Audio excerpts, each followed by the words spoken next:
Olá, seja muito bem-vindo, seja muito bem-vindo. Sou Julieta Yoshimura e hoje eu vou falar sobre a honestidade e a relação com a sinceridade. Honestidade. Interessante que honestidade tem muito a ver com sinceridade. Sem cera, sem máscara, é só uma pessoa sincera que pode ser honesta. Eu diria que a sinceridade tem mais a ver com você não mentir para você e para os outros. E a honestidade é agir com essa sinceridade, é a ação da sinceridade. Acho interessante porque assim tem muitas pessoas que falam, às vezes, que está duvidando de mim. Você está duvidando? Honestidade. Em geral, essas pessoas que fazem esse alarde todo, elas não são sinceras, nem honestas, porque cão que ladra muito não morde. Eu me lembro do Japão, quando um professor me falou: nossa, você gosta muito de brasileiros, né? Aí ele falou: você gosta muito, mas vocês são muito traiçoeiros. Quando ele falou traiçoeira, aquilo me deu um impacto. Imagina, tinha um orgulho de ser brasileira. Uma coisa assim na época, que era uma coisa assim muito profunda, um orgulho do meu país. Fiquei meio ofendida. Aí ele foi tentar explicar. Ele falou o seguinte: vocês são muito dóceis, vocês são muito risonhos, passam pra gente uma coisa de confiança. Samba, bossa nova, como se a gente tivesse todos os ingredientes para seduzir os turistas. Mas vocês têm uma coisa que é a dificuldade de falar da verdade. Vocês falam para a gente tudo o que a gente quer ouvir. Vocês não discordam, vocês sempre estão sorrindo. Mas vocês saem. Quando vocês saem e viram as costas, vocês vão falar o que vocês queriam ter falado para as pessoas. Isso eu chamo de fofoca horizontal. Em vez de falar na frente, você faz horizontalmente. Você vira para cá e fala, e ele falou, isso é muito ruim, porque isso faz com que as pessoas não possam se corrigir. Isso faz com que as pessoas não possam evoluir. E a gente nunca sabe se a gente está falando a verdade ou não, mas as pessoas têm dificuldade. Você pergunta uma coisa para a pessoa, aí ela fala: eu estou bem. Você acha que está legal, a pessoa está ótima. Tipo o vendedor de loja. É claro que eles têm que vender, mas existem roupas que ficam melhor com a pessoa, existem roupas que não ficam tão bem. Eu acho que as pessoas honestas, elas têm muito mais chance de ser felizes, porque falando o que elas querem, elas podem receber mais facilidade daquilo que elas querem. Uma pessoa honesta, ela atende para atrair pessoas honestas, sempre ao lado dela. A grande questão é que a gente tem que saber ser honesto com educação. As pessoas sempre têm dificuldade de ser honestas, porque de alguma maneira elas querem ser aprovadas. E existe uma mentira, que é uma mentira social, que é aquilo que você faz para agradar, é uma coisa meio política. E eu acho que a gente tinha que ter uma educação mais voltada à questão emocional. Não é nem tudo que se fala que você pode falar. Tudo depende da sua intimidade com a pessoa e depende da forma como você fala. Acho que assim toda a verdade ela pode ser dita, mas tem que ser dita com afetividade. Ou então tem aquelas pessoas que são sinceras, aquelas que resolvem falar tudo o que elas pensam, chamadas sincericidas, a verdade absoluta. Mas quando elas estão com raiva, e aí é caótico, porque elas magoam as pessoas de uma maneira muito forte. As palavras às vezes magoam mais do que uma agressão física. Então a gente tem que ter muito cuidado. A gente tem que habituar a falar a verdade de forma doce, de forma a contribuir para o crescimento do outro e para o nosso também. Porque se a gente fala a verdade, a gente também está entrando em contato com a nossa essência. Nós estamos sendo francos conosco e a gente pode produzir um comportamento mais generoso para os outros e para a gente. Isso se chama assertividade. Você falar aquilo que você realmente pensa. É aquilo que você deseja de uma forma gentil. O grande problema é que eu vejo isso principalmente nos povos latinos e brasileiros.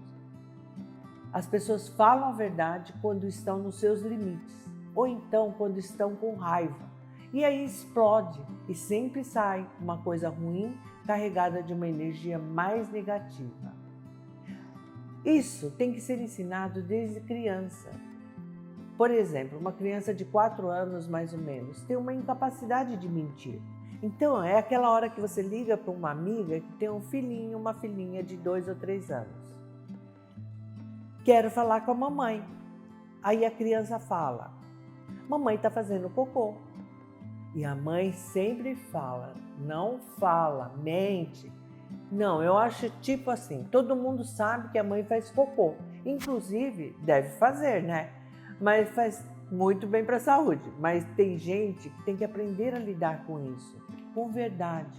Eu acho que ser honesto é ser sincero nas ações.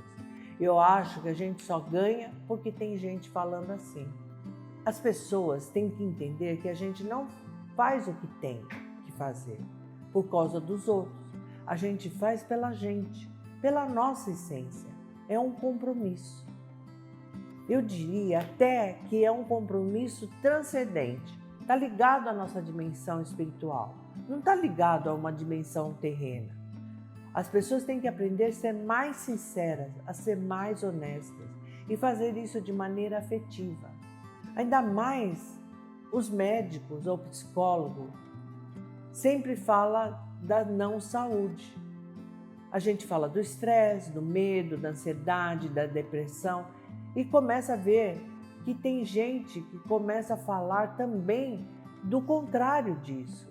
Porque uma das coisas que a gente busca é tirar o quadro clínico e superar. E aí foram feitas várias pesquisas. 3 palavrinhas dessas 3 ações, empatia, gentileza e compaixão, na saúde não só mental, como na saúde física, porque a mente acaba comandando tudo. Então, aí eles detectaram algumas coisas interessantes. Por exemplo, diferenciar empatia é só aquela questão de você se colocar no lugar do outro. Mas a empatia, só empatia, por exemplo, é não ter compaixão, eu não entro em ação para mudar aquilo que eu posso ter muita empatia. Mas eu não estou ajudando ninguém, eu posso me sensibilizar com a dor do outro, mas não fazer nada para que o outro mude então. Por exemplo, a compaixão, ela já tem uma postura de ação. O que eu vou fazer para mudar aquilo? E a gentileza é um bracinho da compaixão. É como se fosse um intermediário. Eu faço uma coisa não para mudar, mas para tornar a vida daquela pessoa um pouquinho melhor. A gentileza. Posso te dar uma flor, eu posso te dar um abraço, eu posso te dar um beijo. Não necessariamente eu vou tirar você de uma situação ruim, mas eu vou dar um pouquinho de luz naquele dia.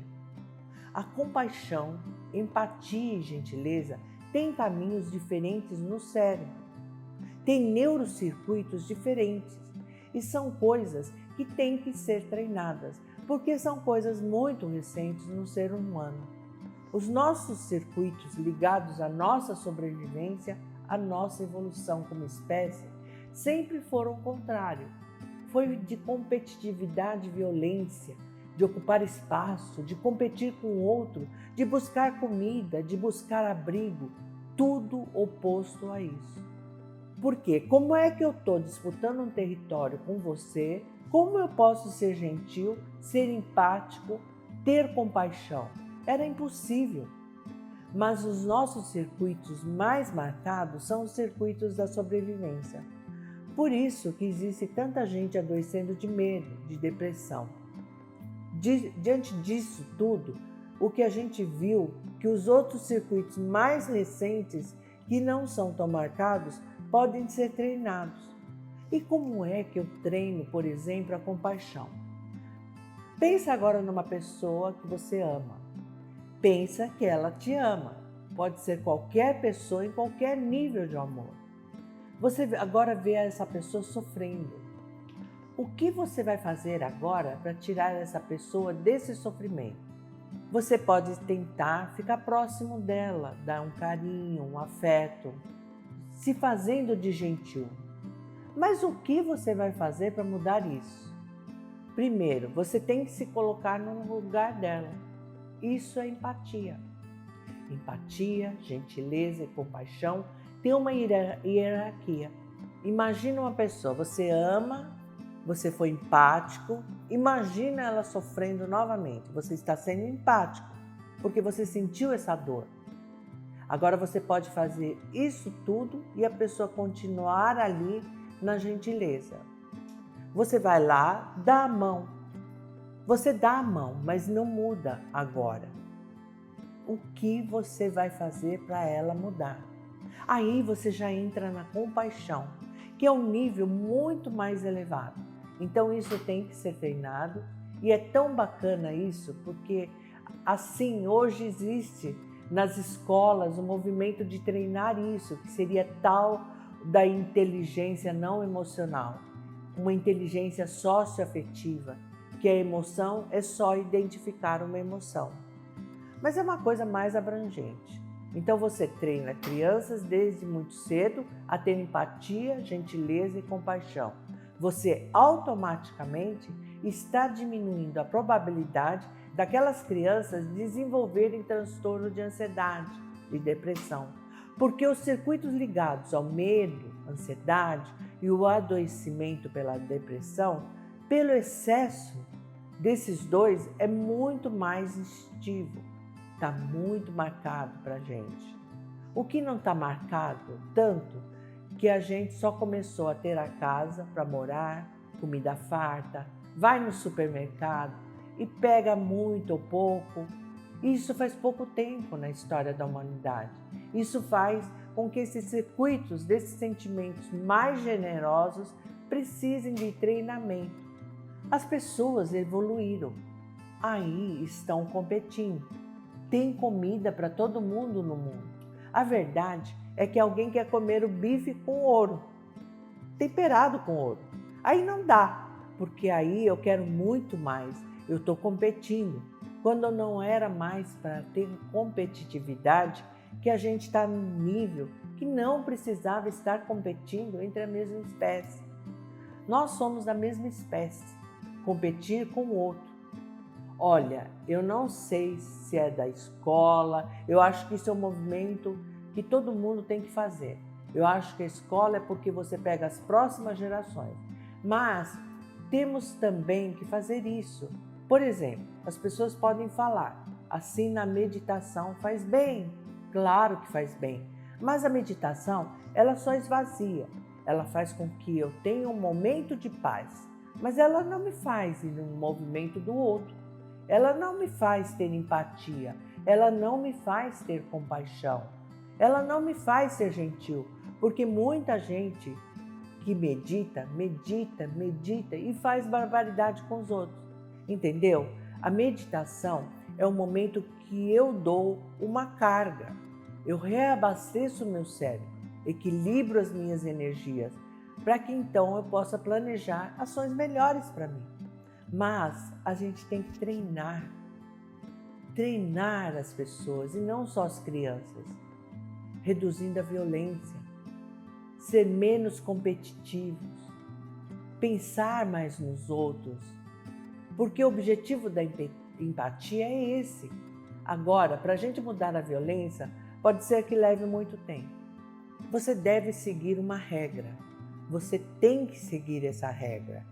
É voltar com uma roupagem totalmente diferente, baseada em questões científicas. Porque a ciência hoje está muito a favor das coisas boas, apesar das pessoas acharem que a ciência é só para coisa ruim, mas porque é pouco divulgado para as coisas boas. Mas a ciência trouxe esse conhecimento para a gente. Então eu acho que não é a educação moral e cívica que vai ser ressuscitada para todo mundo. É que eu acho que a gente dá para perceber que tem muita coisa boa dentro do nosso comportamento. Isso, você deixa de ser individualista, você vira uma pessoa com mais empatia, com mais compaixão, com mais gentileza. É só você lembrar que o que acontece com você, o que acontece com o outro, que todos nós somos de um mesmo grupo e tudo que a gente faz tem consequências no outro, em mim. A hora que a gente reconectar essa questão, que a gente está no universo e o universo está na gente, aí a coisa começa a mudar. O que falta é essa nova visão. É uma visão da inteireza das coisas. As coisas que nós todos somos inteiros. Nós não somos fragmentados. Não adianta eu me dar bem, porque eu vou me dar mal se você se dá mal também. A gente deve exercer a nossa compaixão, fazer com que as pessoas, todas hoje, que as pessoas possam estar exercendo essa compaixão, essa empatia, essa gentileza para um mundo melhor. E gentileza gera gentileza. E a gente tem que treinar, porque eu acho que as pessoas esqueceram, além do que fazer uma gentileza, dá uma sensação muito boa, em ser sempre gentil. Vamos ser mais gentis um com os outros, que eu tenho certeza que o mundo vai começar a mudar. Gratidão.